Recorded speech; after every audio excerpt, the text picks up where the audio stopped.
Continuano le idee per i regalini di Natale fatti a mano. Oggi voglio proporvi questo carinissimo portafoglio e anche porta smartphone realizzato con l'avanzo di cordinotai che avevo in magazzino. È facilissimo da realizzare perché basterà saper fare soltanto le maglie basse. Quindi è un progetto adattissimo anche per le principianti, oltre ad essere economico, velocissimo e anche molto bello, quindi sicuramente sarà un regalo molto apprezzato. Passiamo subito a vedere tutto l'occorrente e iniziamo.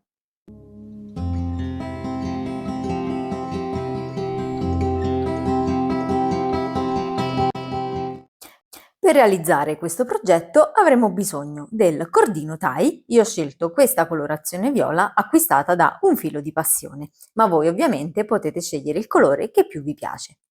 Avremo bisogno inoltre di un metro da sarta, un paio di forbici, un marcapunti, un ago tirafettuccia, un uncinetto da 4 mm, dei bottoni automatici e un'etichetta con la scritta Handmade.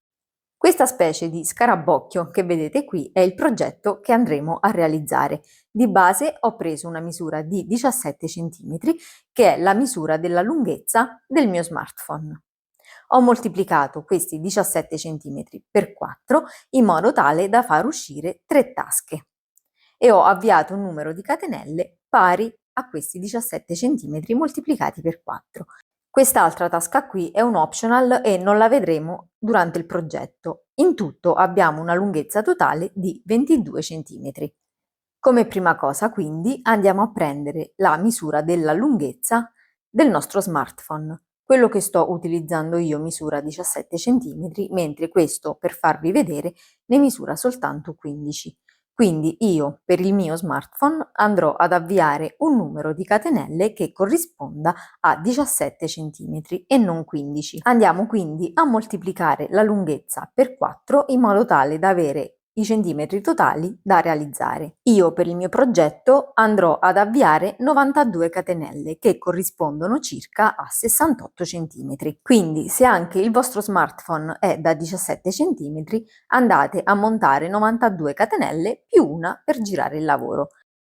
Avviate le nostre 92 catenelle, andiamo a mettere il dito sull'ultima, ne facciamo un'altra che ci servirà per svoltare il lavoro, dopodiché puntiamo l'uncinetto sulla 92esima catenella e andiamo a realizzare una maglia bassa in ciascun punto fino alla fine della catenella, per un totale di 92 maglie basse lungo tutta la catenella.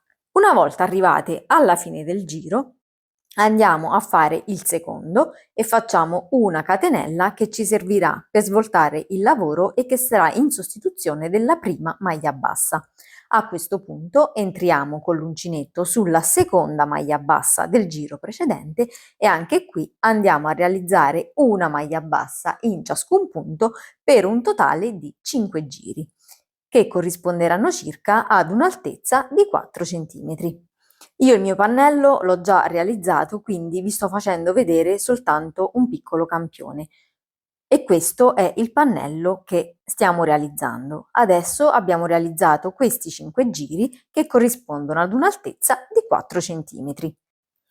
Vado adesso a riprendere il mio campione così da farvi vedere come realizzare la seconda tasca. Supponiamo quindi di aver concluso i nostri 5 giri e adesso ci spostiamo dall'altro lato della lavorazione. Adesso qui andiamo a contare 23 maglie basse che corrispondono ai miei 17 cm e sulla 23esima maglia bassa andiamo a posizionare il marcapunti.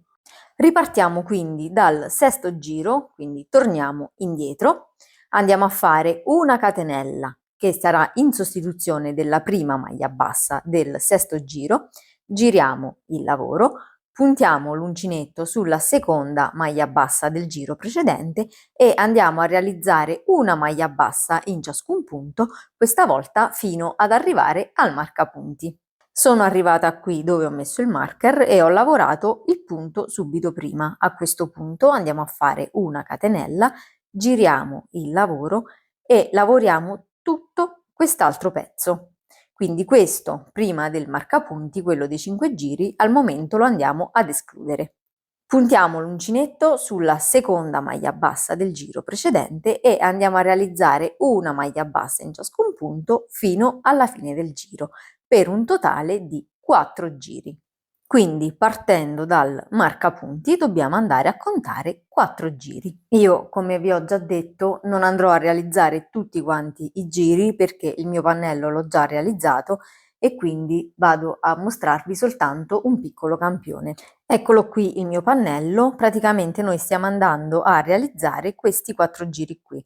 Questi sono i primi 5 che abbiamo visto all'inizio e adesso stiamo andando a realizzare questi 4 che corrisponderanno alla seconda tasca.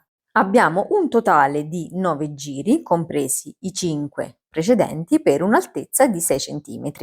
Terminato quindi anche il nostro nono giro, torniamo indietro dove abbiamo messo il primo marcapunti, lo possiamo togliere e anche qui andiamo a contare 23 maglie basse che corrispondono a 17 cm e sulla 23esima andiamo a piazzare il nostro marcapunti, realizzando e chiudendo anche il secondo scalino. Riprendiamo quindi la nostra lavorazione, facciamo una catenella, giriamo il lavoro, puntiamo l'uncinetto sulla seconda maglia bassa del giro precedente e continuiamo a realizzare una maglia bassa in ciascun punto fino ad arrivare al marcapunti e procediamo in questo modo per altri 4 giri, per un totale complessivo di 13 giri, che corrispondono ad un'altezza di 8 cm.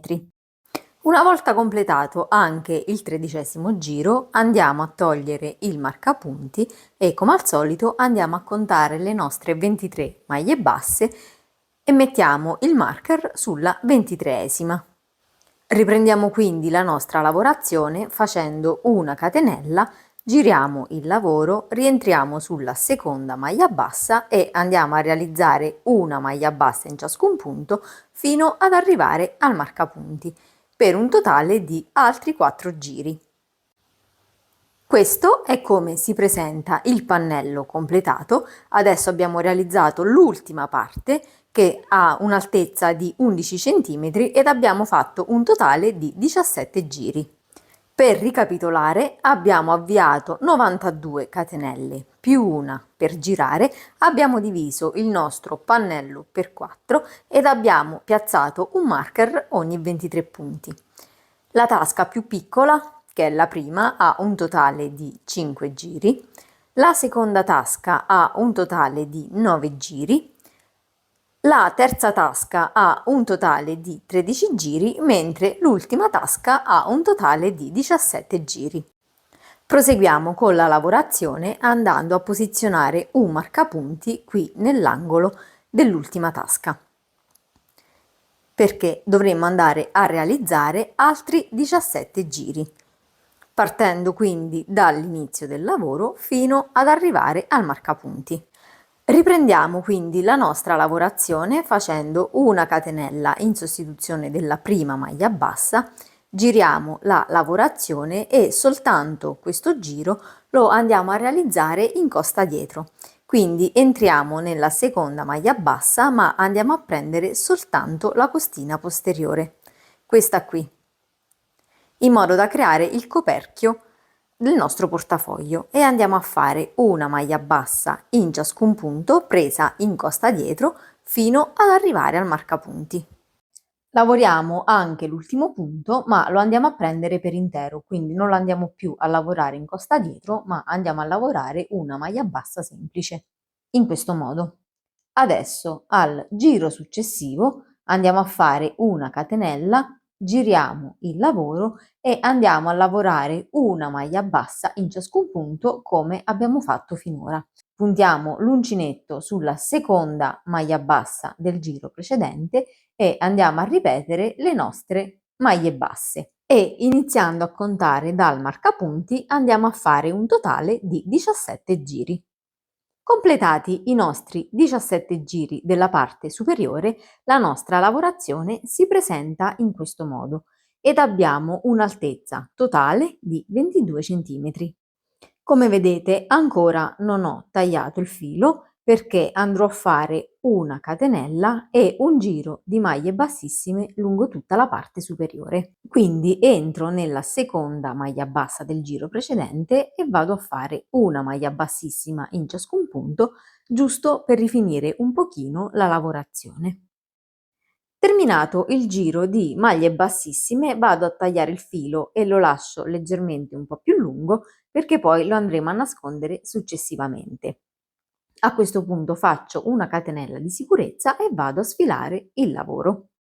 Vediamo adesso come piegare le tasche. La più piccolina, quella di 5 giri, quindi la prima, la andiamo a piegare in questo modo sulla tasca da 9 giri.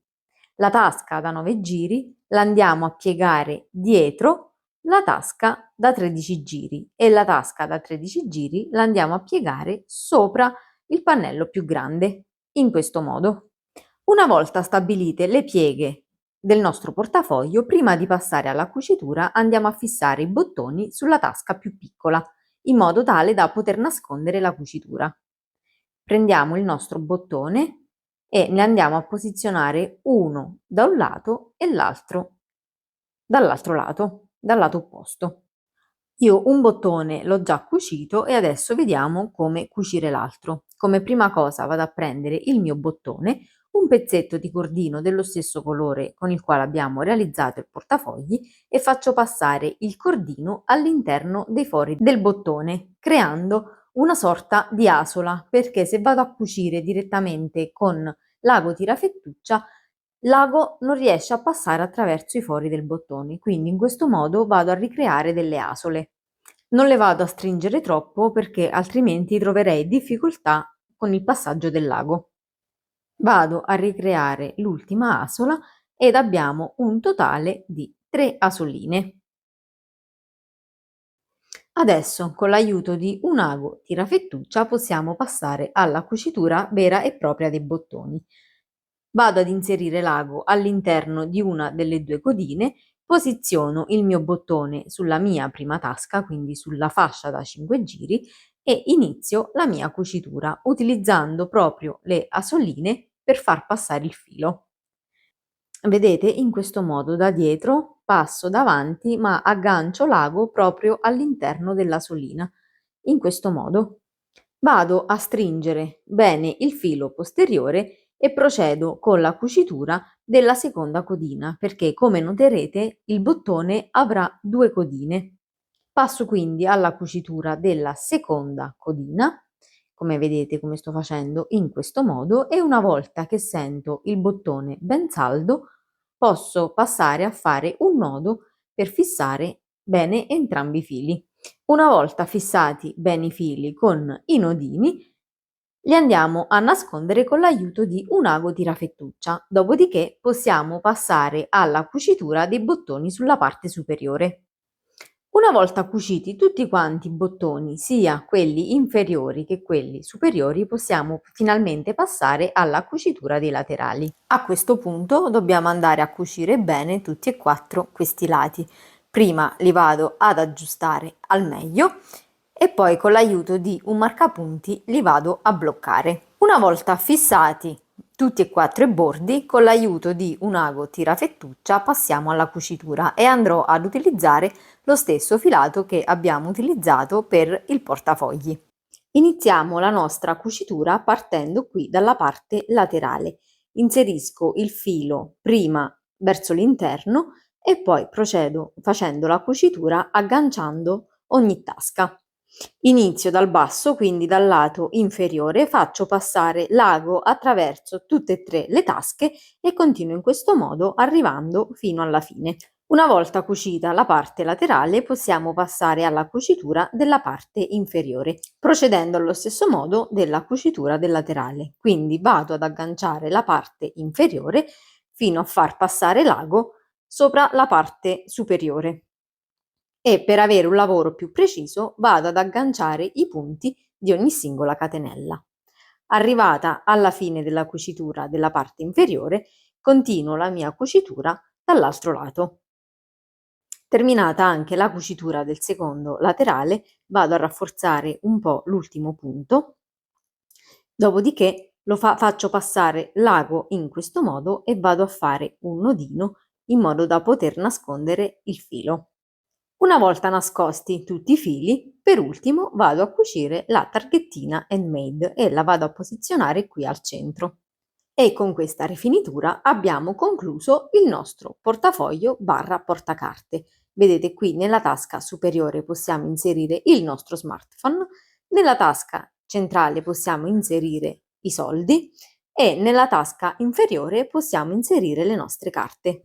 E anche questa può essere un'ottima idea regalo per Natale che comunque resta facile, veloce ed economica perché potete utilizzare tranquillamente l'avanzo di cordino che avete a casa. Fatemi sapere nei commenti che cosa ne pensate, se questo video vi è piaciuto lasciate un bel like e se non lo avete già fatto ovviamente iscrivetevi al canale. Per questa settimana è tutto e noi ci vediamo alla prossima con un nuovo video. Ciao!